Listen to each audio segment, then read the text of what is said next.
अस्सलाम वालेकुम व्यूअर्स, कैसे हैं आप लोग। उम्मीद करती हूँ सब लोग अपने घरों में खैर व आफियत के साथ होंगे। लेकर आई हूँ एक बार फिर आप लोगों के लिए बहुत ही शानदार, सबकी दिल अजीज़ रेसिपी। तो बनाने वाले हैं इंस्टेंट मज़ेदार किस्म के बीफ के पाए बनाएंगे। बहुत जल्दी तैयार करेंगे क्योंकि हमने पाए को पहले से ही करा लिया था। बहुत ही शानदार बनने वाले हैं।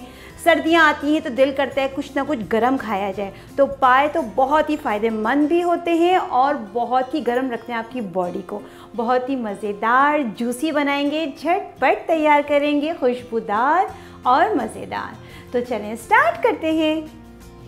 इंस्टेंट बीफ पाए बनाने के लिए जो चीज़ें चाहिए मैं आपको बता देती हूँ। बहुत सिंपल वे में ये बनते हैं। सबसे पहले हम बात कर लेते हैं स्पाइसेस की। नमक लिया है 1 टीस्पून, इसके अंदर मैंने कश्मीरी मिर्च ली है, सिर्फ कलर के लिए यूज़ करेंगे 1 टीस्पून।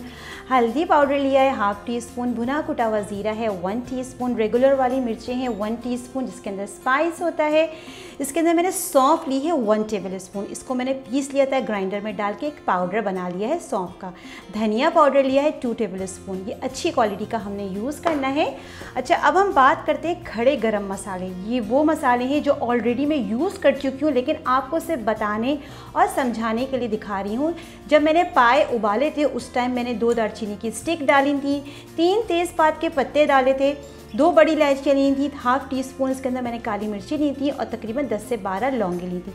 ये सारे खड़े मसाले डाल के मैंने पाए को उबाला था। 1 टीस्पून नमक भी डाल दिया था और 1/2 टीस्पून हल्दी भी डाल दी थी। इसके अलावा दही जाएगा इसके अंदर, तकरीबन 1/2 कप ले लें या 4 टेबल स्पून के बराबर ले लें। लहसुन अदरक का पेस्ट ज़रा अच्छा लेंगे 2 टेबल स्पून। गरम मसाला है 1 टीस्पून। 2 बड़े साइज़ की प्याज दी थी, अगर छोटी हैं तो 3 ले लें, अगर बड़े साइज़ की तो 2 लेके इसको मैंने ग्राइंड कर लिया था, इस तरह से पेस्ट बना लिया था। हरा मसाला जाएगा, हरा धनिया हस्बे ज़रूरत इस्तेमाल करेंगे। लेमन लिया है और हरी मिर्ची यूज़ करेंगे तकरीबन 7 से 8 अदद। ऑयल यूज़ करेंगे हस्बे ज़रूरत। तो चलें स्टार्ट करते हैं। अब हम बात कर लेते हैं गाय के पायों की। इसके अंदर मैंने वज़न के हिसाब से पाए लिए हैं, 2.5 केजी के बराबर थे ये वज़न के हिसाब से। थोड़ी सी नलियाँ हड्डियाँ भी थी इसके अंदर पाए के साथ, जो कि बहुत अच्छा टेस्ट देती हैं। पाए इसके अंदर तकरीबन 3 थे मेरे पास बड़े साइज़ के। अच्छा देखिए, इसका टेक्सचर आप देख सकते हैं कितना ज़बरदस्त लग रहा है, कितने गलावट वाले लग रहे हैं। इससे मैंने सिंपली 1 टीस्पून नमक डाला था, थोड़ी सी हल्दी डाली थी और जो खड़े मसाले दिखाए थे वो डाल के मैंने इसको तकरीबन 4 से 5 घंटे उबाल लिया था। स्लो प्रोसेस किया इसको कुकिंग का, ताकि इसके अंदर एक टेस्ट आए। जितना हल्की आंच पे पकता है उतने जायकेदार बनते हैं। तो पहले से ही गला के रख लिए थे, ज़बरदस्त से ये गल गए हैं। पानी इतना डाला था कि इसके अंदर सोख हो जाए, अच्छे से डिप हो जाए पाए और इसके अंदर शोरबा यखनी भी बच जाए। तो तकरीबन 4 लीटर मैंने इसके अंदर पानी डाला था। तो पाए भी परफेक्ट से गल गए हैं। अब हम इसका मसाला रेडी करेंगे और फटाफट इसको इंस्टेंट तैयार कर लेंगे। पाए हमने पहले से गला लिए थे। मैंने एक बड़े साइज़ का बर्तन ले लिया है, खुले बर्तन में ही पाए को पकाना होता है। सबसे पहले मैं क्या करूँगी, इसमें ऑयल डाल दूँगी। ऑयल इतना डालेंगे कि जितनी हमारी ज़रूरत है, क्योंकि ऑयल पहले ही रिलीज़ होता है। एक यखनी निकलती है जब हम पाए कुक कर रहे होते हैं, ये ना हो बहुत ऑयली हो जाए। तकरीबन 1/2 कप से थोड़ा कम ही रखूँगी, तो बस ये मेरे हिसाब से बिल्कुल परफेक्ट है। ऑयल मैंने इसके अंदर डाल दिया था। अब मैं क्या करूँगी, लहसुन अदरक का पेस्ट डालूँगी। इसको हमने खूब अच्छे से फ्राई करना है, इसका कच्चापन निकालना है लहसुन अदरक का।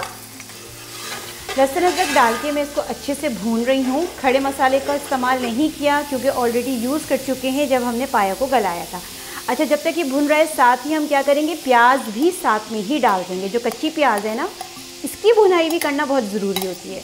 बस ये स्टेप बहुत अच्छे से हमने करना होता है ताकि इसका जो कच्चापन है प्याज का वो निकल जाए।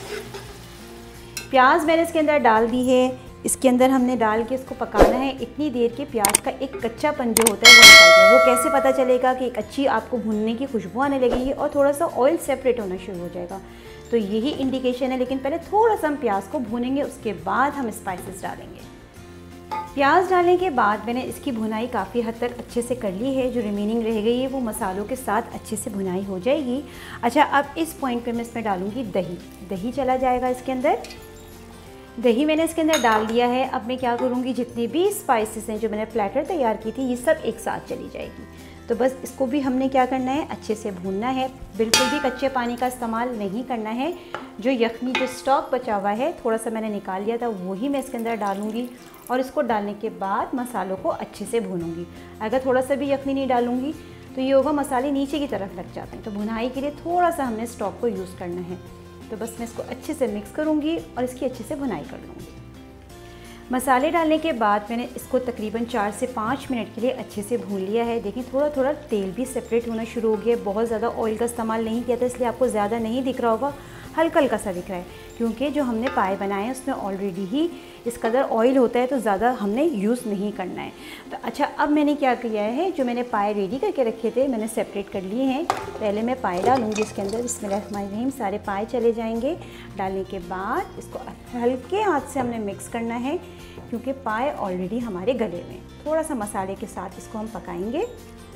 पाए डाल के मैं इसके अंदर मिक्स तो कर रही हूँ, लेकिन साथ में थोड़ी सी यखनी भी डाल दूँगी, ताकि ईज़िली इसके अंदर चमचा चल सके। ये ना हो कि पाए की जो नलियाँ हैं, जो बोटियाँ हैं, वो निकल जाएँ। थोड़ा सा पानी डाल दिया है ताकि इसको मिक्स करने में और पकने में आसानी रहे। पानी नहीं बल्कि यखनी, जो इसकी स्टॉक बची है। कच्चा पानी बिल्कुल भी इस्तेमाल नहीं करना है। पाए डाल के मैंने इसको अच्छे से पका लिया तकरीबन 5 से 7 मिनट, ताकि मसाले के साथ भी इसकी खूब अच्छे से भुनाई हो जाए। देखिए माशाल्लाह ज़बरदस्त सा लग रहा है ना, तेल भी अलग होना शुरू हो गया है, बहुत ही खुश रंग लग रहा है। अच्छा देखिए, मैंने गरम मसाला आपको दिखाया था, लेकिन मैंने डाला नहीं था। जब मैं भुनाई कर रही थी उस टाइम मैंने गरम मसाला नहीं डाला था। यूजुअली होता ये है कि गरम मसाला डालने से भुनाई के दौरान एक कालक सी आ जाती है। तो हाफ़ टी स्पून मैंने अभी डाला है और हाफ़ टी स्पून मैंने रोक लिया, जो कि मैं लास्ट में डालूँगी। बस ये गरम मसाला डाल के भी इसको थोड़ा सा मैं मिक्स करूँगी और 1 से 2 मिनट के लिए और कुक कर लूँगी। ज़्यादा हमने भुनाई नहीं करनी होती है गरम मसाला डालने के बाद, वरना सालन के ऊपर एक कालक आ जाती है, एक कालकपन होती है ना, खुश रंग नहीं रहता। तो बस एक टिप है, इसका ख्याल रखना है। गरम मसाला जब डालें जब भुनाई अच्छे से हो जाए। गरम मसाला डाल के मैंने इसको अच्छे से मिक्स कर लिया है। अब मैं क्या करूँगी, जो मैंने इसकी यखनी थी, जो पाई की स्टॉक था, ये एक साथ में सारा इसके अंदर डाल दूँगी। देखिए कितना रोगन लग रहा है इसके अंदर, इसीलिए हमने ऑयल का इस्तेमाल थोड़ा कम ही किया है। तो ये सारा चला जाएगा इसके अंदर। जो स्टॉक था वो मैंने सब इसके अंदर डाल दिया है। देखिए कंसिस्टेंसी अभी देखें। अगर आपको शोरबा बहुत ज़्यादा चाहिए तो आप इस वक्त पानी डाल सकते हैं, लेकिन कच्चा पानी बिल्कुल भी यूज़ नहीं करेंगे, खौला के गर्म पानी डालेंगे। अच्छा देखिए, इस वक्त मुझे थोड़ा सा पानी, ये जो यखनी है थोड़ी कम लग रही है, थोड़े से ये डूबे हुए होने चाहिए पानी शोरबे के अंदर। तो थोड़ा सा पानी में गर्म करके तकरीबन ½ लीटर इसके अंदर मज़ीद ऐड करूँगी। वैसे तो ये परफेक्ट लग रहे हैं, लेकिन अभी हम कुक करेंगे तो इसकी यखनी थोड़ी और भी कम होगी, इसलिए मैं इसके अंदर डाल रही हूँ ½ लीटर पानी बॉयल करके गर्म करके और ऐड करूँगी। जैसे कि मैंने आपको बताया था कि मैं इसके अंदर पानी थोड़ा सा ऐड करूँगी, ज़्यादा नहीं करना है, बहुत कम ऐड करूँगी। अच्छा, अगर आपको यही चाहिए परफेक्शन, यही कंसिस्टेंसी चाहिए, तो मज़ीद ऐड करने की ज़रूरत नहीं है। तो तकरीबन ये समझ लीजिए मैंने 2 ग्लास के बराबर ½ लीटर समझ लीजिए पानी ऐड किया। ज़्यादा नहीं किया है, लेकिन बॉईल करके किया है। देखिए माशाल्लाह ज़बरदस्त से लग रहे हैं ना। अच्छा, अब हम क्या करेंगे, इसके ऊपर लिड लगाएंगे और इसको तकरीबन 10 से 12 मिनट बल्कि 15 minute medium to low flame पे पकने के लिए मैं छोड़ दूँगी। लिड लगाने से पहले मैं क्या करूँगी, मैंने हरी मिर्ची जैसे कि आपको दिखाई थी, मेरे पास थोड़ी सी रेड भी हो गई थी, जो कि मुझे बहुत अच्छी लगती है, मैं सुखा लेती हूँ उसको घर पे ही ऐसी। तो ये रेड वाली और ग्रीन वाली थोड़ी सी मैं चिलीज़ डाल दूँगी, ताकि इसका भी एक फ्लेवर इसके अंदर आ जाए अच्छा सा।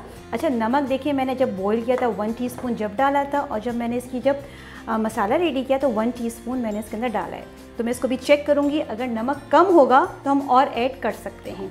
तो इसके अंदर तकरीबन 2 टीस्पून के बराबर चला गया है नमक। मैं इसको चेक कर लेती हूँ, अगर कम होगा तो हम और ऐड कर सकते हैं। मेरे हिसाब से तो ये परफेक्ट है, नमक मिर्च एकदम परफेक्ट है। लिड लगा दूंगी और तकरीबन 15 मिनट के लिए मीडियम टू लो फ्लेम पे छोड़ दूंगी। तकरीबन 15 मिनट के लिए मैंने इसको मीडियम टू लो फ्लेम पे पकने के लिए छोड़ दिया था, ताकि सारे स्पाइसेस सब चीज़ें आपस में मिक्स हो जाएं, अच्छा सा एक फ्लेवर डेवलप हो जाए। देखिए माशाल्लाह कितने ज़बरदस्त लग रहे हैं ना, कितने शानदार, कितने इंस्टेंट हमने बनाए, कितने खुश रंग लग रहे हैं। बिल्कुल भी इसके ऊपर से जो पाई की बोटियाँ होती हैं बिल्कुल भी नहीं निकली हैं, बहुत ही परफेक्ट बने हैं, बहुत ही शानदार और मज़ेदार बने हैं। अच्छा, इससे ज़्यादा आपने पतला नहीं करना है, ये परफेक्ट है। कुछ लोग क्या करते हैं, इसके अंदर कॉर्नफ्लावर भी डाल देते हैं, जैसे कि मैं लास्ट टाइम आपको सिखा चुकी हूँ अपनी रेसिपी के अंदर। मैंने कॉर्नफ्लावर डाल के इसको थोड़ा सा थिक किया था, लेकिन आज नहीं डालूँगी, थोड़ा डिफरेंट किया है। परफेक्ट कंसिस्टेंसी, ये बहुत ज़बरदस्त बने हैं। बस मैं क्या करूँगी, इसका फ्लेम ऑफ कर दूँगी और इसको डिश आउट कर दूँगी। मज़ेदार किस्म के हमने पाए बिल्कुल रेडी कर लिए, जो कि हमने इंस्टेंट बनाए थे। बहुत ही ज़बरदस्त बने हैं, फटाफट हमने रेडी कर लिए क्योंकि पाए हमने पहले ही गला लिए थे। स्लो प्रोसेसिंग में करेंगे, स्लो कुकिंग करेंगे, पाए का रिज़ल्ट बहुत अच्छा आएगा, बहुत बेहतरीन आएगा। मैंने एक सर्विंग बोल ले लिया है, ज़बरदस्त किस्म के खुशबूदार किस्म के जो हमने पाए बनाए वो हम इसको सर्व कर रहे हैं। आप इसे नान के साथ खाएंगे तो मज़ा ही दोबाला हो जाएगा। तो इस विंटर में लाजमी आप लोगों ने ट्राई करना है। तो बस मैं इसको डिश आउट कर लूँगी। मज़ेदार खुशबूदार विंटर स्पेशल हमारे इंस्टेंट बीफ पाए रेडी हो गए हैं। देखा आपने मैंने कितने ज़बरदस्त तैयार करे हैं, इतने झटपट तैयार करे हैं। पहले से ही पायों को गला लें, उसका एक अच्छा फ्लेवर आता है। स्लो आंच पे पकते हैं, बहुत फ्लेवरफुल होते हैं, बहुत ही जायकेदार लग रहे हैं, खुशबूदार लग रहे हैं और खुश रंग लग रहे हैं, क्योंकि हमने गरम मसाले का इस्तेमाल बाद में किया है। थोड़ा सा इसके ऊपर मैं हरा धनिया डाल दूँगी जो कि बहुत ही अच्छा लगता है। लेमन सर्व करेंगे, हरी मिर्च सर्व करेंगे जो कि इसके फ्लेवर को मज़ीद दोबाला करेंगे। थोड़ा सा गरम मसाला रोक लिया था वो मैं ऊपर से डालूंगी। जब सर्व करें तब डालें ताकि एक ज़बरदस्त किस्म की इसमें से खुशबू निकले। बहुत ही ज़बरदस्त बने हैं, इस विंटर में लाजमी ट्राई करने हैं और खूब मज़े लेने। इसको आप नान के साथ खाएं, चपाती के साथ खाएं, बहुत ही अच्छे लगते हैं और बहुत ही मज़ेदार। इसको ट्राई कीजिए। ट्राई करने के बाद मुझे कमेंट सेक्शन में ज़रूर बताइए कि आपके ये मज़ेदार वाले पाए कैसे बने हैं। जितना भी हो सके मेरी वीडियो को शेयर कीजिए, पसंद आए तो लाइक ज़रूर कर दीजिए। चैनल पे नए हैं तो सब्सक्राइब करना भी नहीं भूलिए। इंशाल्लाह फिर हाजिर होंगी एक नई और ज़बरदस्त रेसिपी के साथ। जब तक के लिए दें फातिमा को इजाज़त। अल्लाह हाफ़िज़।